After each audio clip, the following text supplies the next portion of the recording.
Raven's Hollow stood silent under heavy snow, its tall stone towers rising from the white land, like watchful guards that never slept. Winter had taken full control of the countryside, covering roads, fields, and forests in thick ice and silence.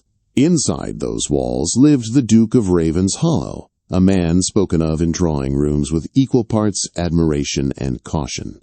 At just 20 years old, he was known for his striking looks, flawless manners, and an emotional distance no one had ever crossed. Society admired him, yet few truly knew him.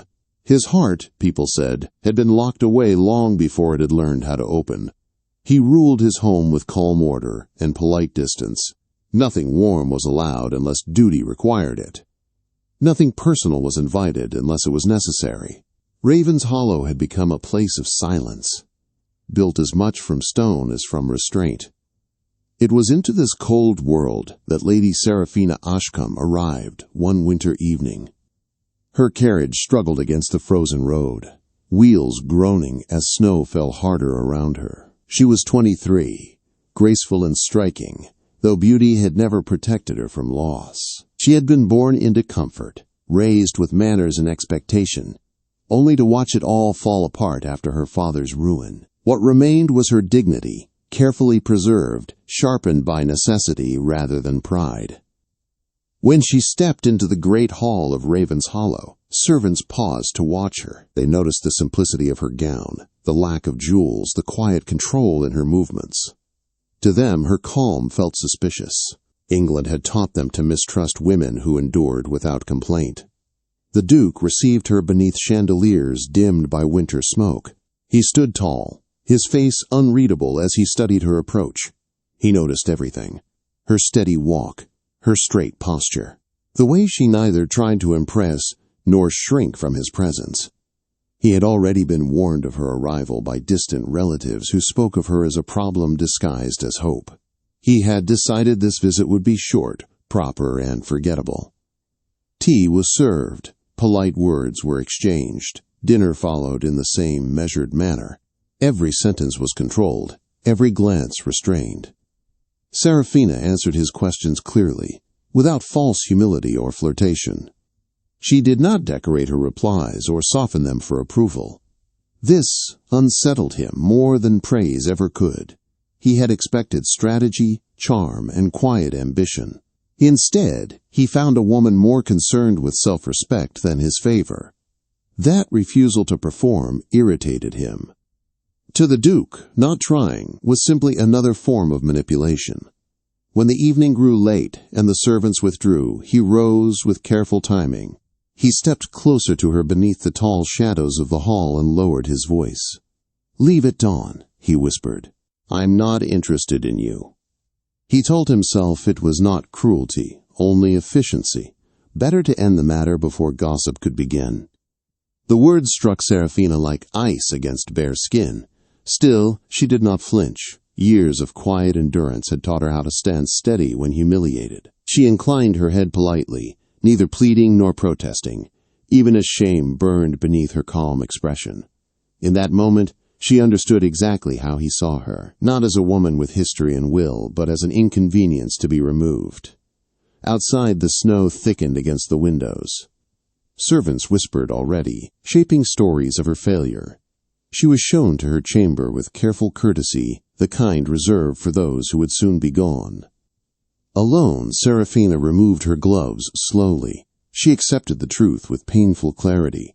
Raven's Hollow would never truly know her. Yet propriety intervened where sentiment did not. The storm worsened overnight. Roads vanished beneath snow.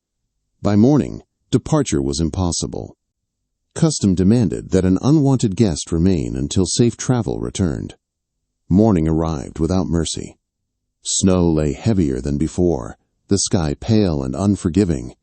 At breakfast, the Duke was informed the roads could not be crossed. He masked irritation with indifference and agreed that Lady Saraphina must remain until evening. She joined the table later that morning, her composure unchanged. She did not avoid him nor seek his attention. Her restraint unsettled him more than anger would have.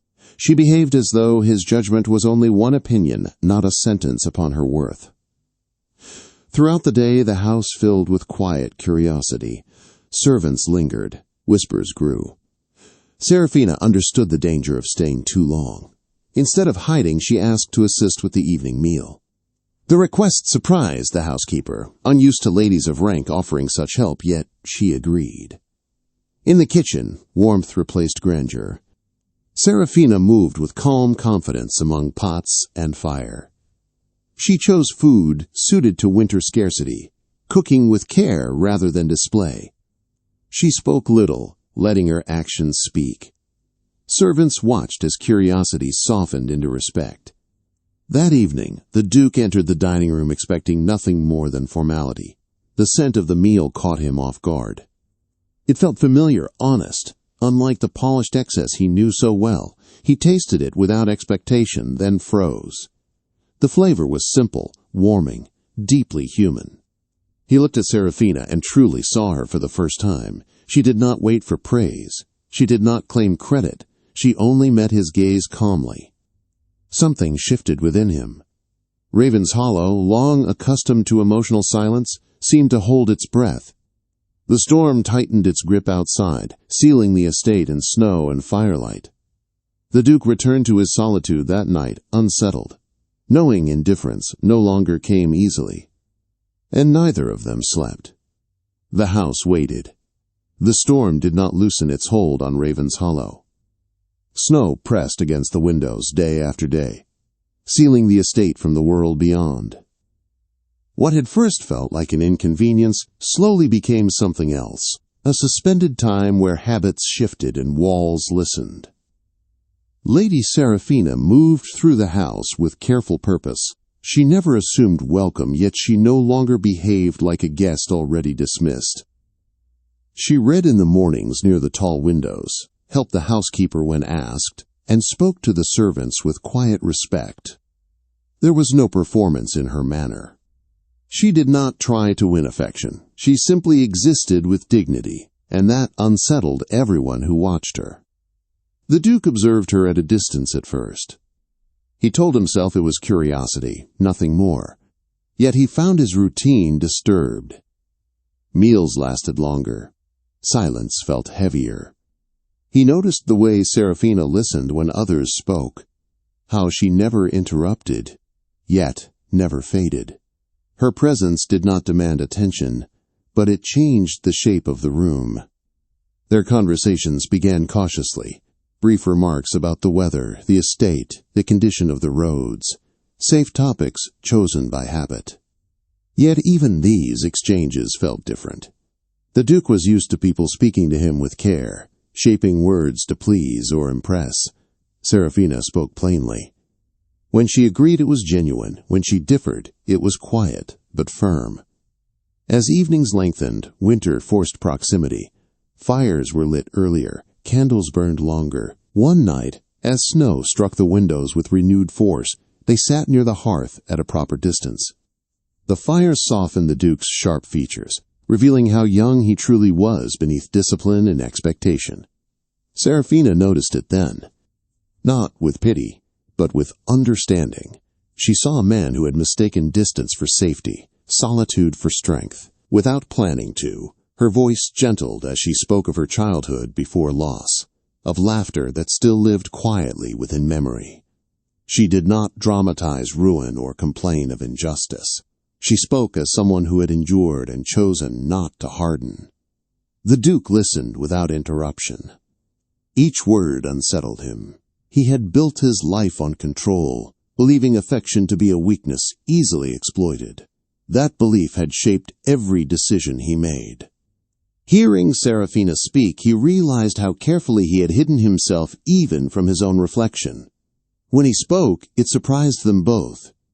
He admitted his fear of expectation, of a life decided long before he could question it. He spoke of how affection felt dangerous, a vulnerability that invited loss. His honesty was restrained, but real. Saraphina did not challenge him. She only observed that isolation also demanded a price, though society praised it more generously in men like him. Her words were calm, but they landed with precision. Something settled between them after that night, It was not romance in the careless sense, it was recognition. Days passed. Their conversations grew longer. Silences became comfortable rather than strained. They spoke of books, of travels imagined but never taken, of the quiet rules society imposed differently on men and women. Saraphina never positioned herself as victim. She spoke as an equal, and the Duke found himself adjusting to that without resistance. Yet beneath the growing understanding lay danger. Raven's Hollow did not exist beyond scrutiny. Servants noticed everything. A young woman staying too long beneath a duke's roof invited rumor. Saraphina understood this better than anyone. One evening she spoke of departure, not with accusation but necessity. She explained that dignity required boundaries, and that remaining longer risked more than comfort. The Duke felt the weight of her words immediately. He did not urge her to stay, but he did not accept the thought easily either. He asked why she wished to leave so quickly, and in doing so revealed his reluctance. Saraphina met his gaze steadily. She said she would not become the subject of speculation or pity. Whatever understanding had grown between them deserved honesty, not convenience. Her resolve stirred something within him that pride could not silence. Before the conversation could deepen, a servant entered with quiet formality, reminding them of the world beyond firelight and walls. The moment broke, but its meaning remained. That night, sleep eluded them both. Saraphina lay awake, determined not to allow sentiment to compromise her self-respect. The Duke paced his chamber, confronted by the realization that distance had not protected him after all. Snow continued to fall, deepening the silence around Raven's Hollow, and morning waited.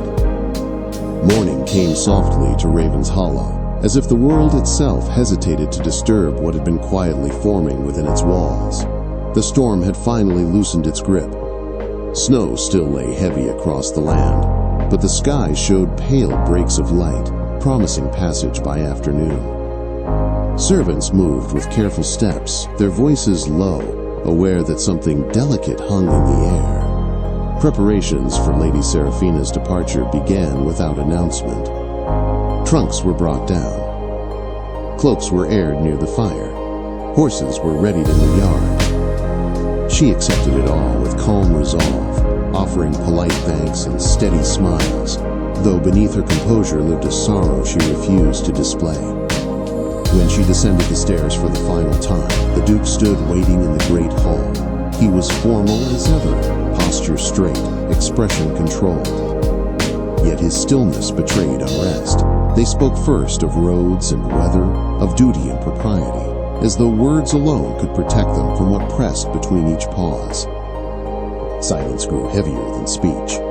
At last, the Duke broke it. His voice remained measured, but urgency ran beneath it. He confessed that dismissing her had been easy, but parting now was not. He admitted that her presence had unsettled him in ways he had not anticipated, and that indifference no longer came when summoned. Saraphina listened without triumph. When she spoke, her words were clear and firm. She said she would not remain where she was merely tolerated. Affection, she insisted, must be chosen freely, or it became another kind of confinement. She had lived too long preserving dignity to surrender it now for comfort. Outside, her carriage waited. Steam rose from the horses like breath held too long. Snow crunched beneath boots as the Duke followed her into the cold. Servants turned away with practiced discretion, though no one truly missed the moment. He stopped beside the carriage and asked her to stay, not as a guest, not as obligation, but as an equal. He admitted he was willing to risk rumor, judgment, and consequence rather than lose her respect. The request cost him visibly. Pride bent beneath sincerity, and in that bending something truer emerged. Saraphina hesitated. She weighed honor against hope, certainty against courage. Her gaze remained steady as she told him she would not trade dignity for security. If he wished her beside him, it must be openly, before the same society that had judged her so readily. No shadows, no half-measures.